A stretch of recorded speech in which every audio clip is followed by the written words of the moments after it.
Une semaine après le puissant séisme qui a frappé la Turquie et la Syrie, les chances de retrouver des survivants s'amenuisent et le bilan ne cesse de s'alourdir.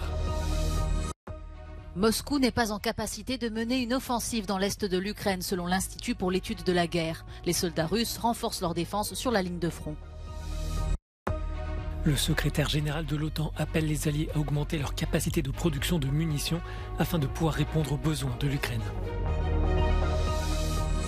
Au moins 4800 mineurs ont été victimes de violences sexuelles au sein de l'Église catholique portugaise depuis 1950. Ce sont les conclusions présentées par une enquête indépendante ce lundi.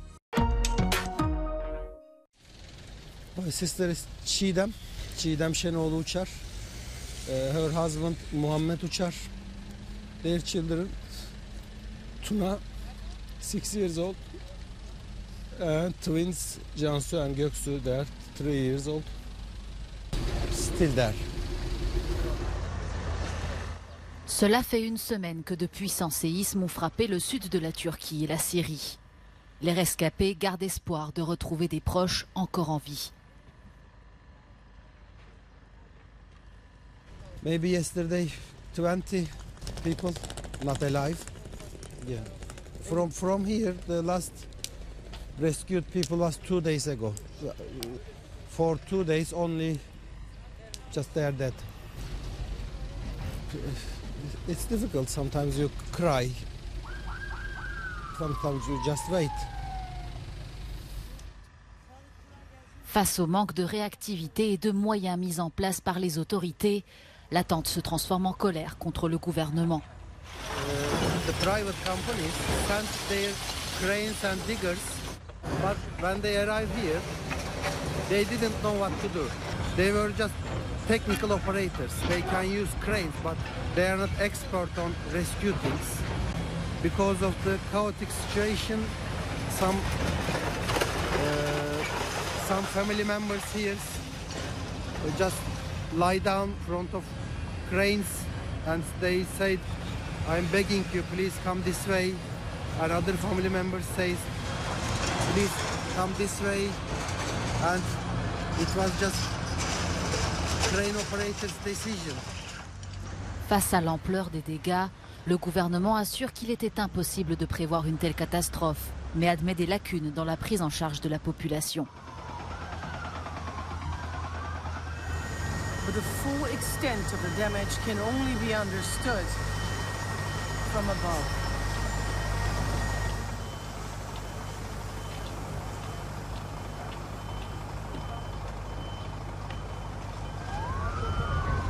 Autrefois ville dynamique et prospère, Antakya, capitale de la province de Hatay, est l'une des zones les plus touchées par les séismes.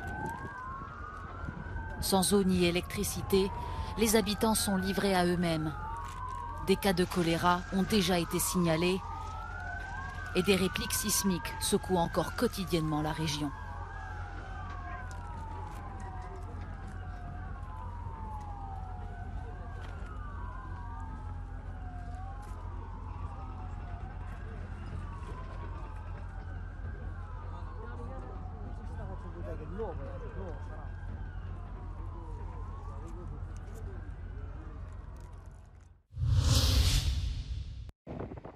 Une semaine après les tremblements de terre en Turquie et en Syrie, les opérations de sauvetage se poursuivent sans relâche dans de nombreuses régions. En Turquie, la catastrophe a touché le territoire de 10 provinces. Les dégâts matériels sont estimés à plus de 80 milliards d'euros. Selon le Croissant-Rouge turc, 16 millions de personnes sont touchées. Shelter is the most important one because most of the houses have either collapsed or are not fit for people to move in back into. So people are currently living in tents. People need some more wash facilities, like access to toilets, clean running water, because the infrastructure has been damaged severely as well. Selon les Nations Unies, près de 900 000 personnes ont un besoin urgent de nourriture dans les deux pays. En Turquie, d'après le gouvernement, 1 million de personnes vivent sous des tentes. En Syrie, elles seraient plus de 5 millions, alors que les températures la nuit sont négatives. So in the next month, priority would be placing them in safe containers or shelters in the camps that have been made, and to continue to provide food and drink. I think we will continue to do this in the next month, but this is something that will continue for at least the next year. En Syrie, l'aide des Nations Unies arrive, mais un seul poste frontière est opérationnel. L'envoyé spécial de l'organisation dans le pays appelle à laisser la politique de côté, alors que les Syriens vivent une catastrophe après l'autre.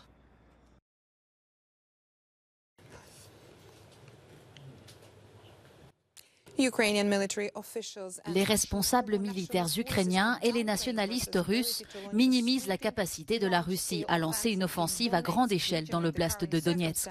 C'est la dernière conclusion du think tank américain, l'Institut pour l'étude de la guerre.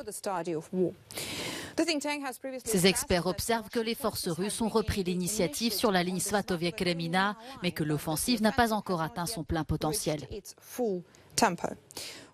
Les récents combats et les échecs tactiques signalés par Moscou autour de Vuhledar dans la région de Donetsk ont probablement affaibli la conviction des ultranationalistes russes que les forces russes sont capables de lancer une offensive décisive.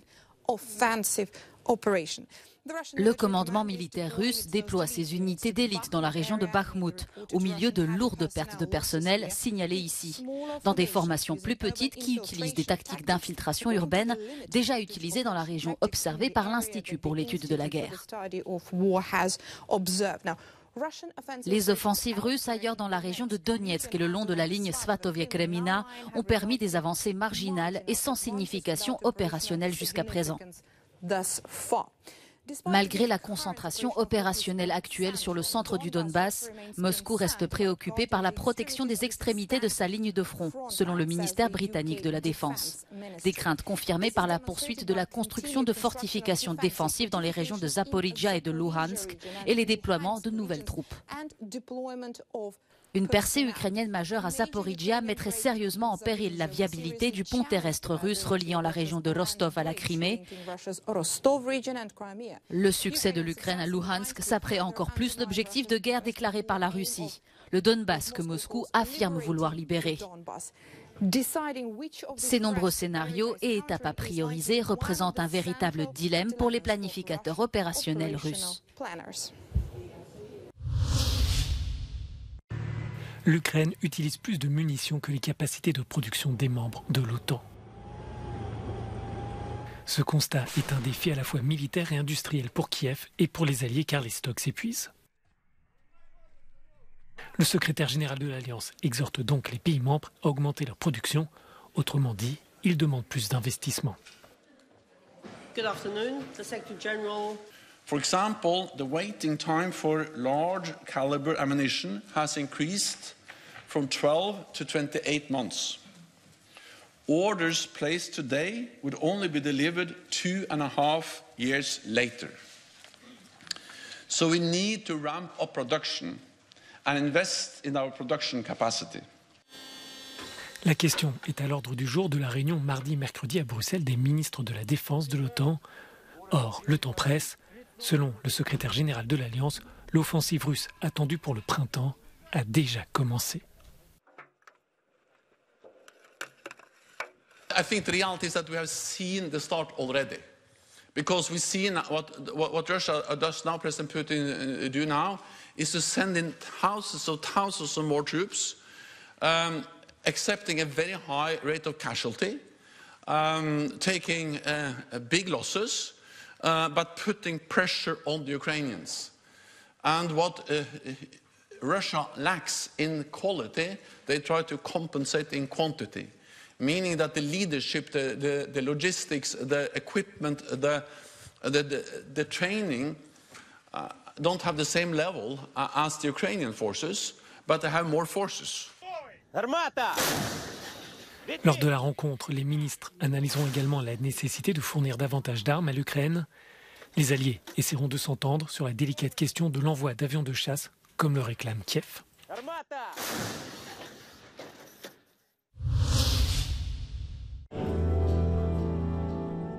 Au moins 4815 mineurs ont été victimes de violences sexuelles au sein de l'Église catholique portugaise depuis 1950.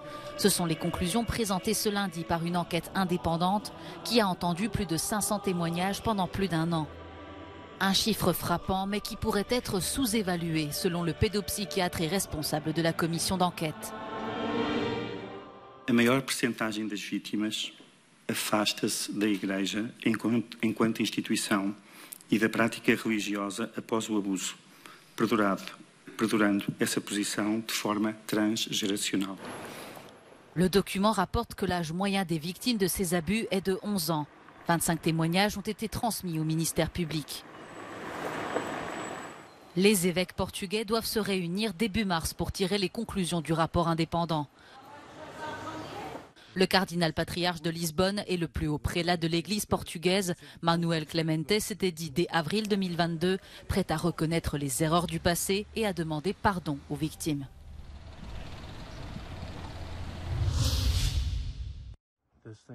Nouveau rebondissement dans la saga des ballons espions. C'est maintenant Pékin qui accuse Washington. Le gouvernement chinois dément avoir espionné les États-Unis, mais il les accuse d'envoyer eux aussi des objets volants sur son territoire. 美方气球非法进入别国领空，也司空见惯。仅去年以来，美方高空气球未经中国相关部门批准，10余次非法飞越中国领空。美方首先要做的，应当是反躬自省，改弦更张。 而不是污蔑抹黑、煽动对抗。 En 10 jours, Washington a détecté 4 engins volants dans son espace aérien sans autorisation. Ils ont tous été abattus. Le premier était un ballon chinois. Pour les États-Unis, il s'agit d'un engin d'espionnage qui a survolé le territoire américain pendant des jours.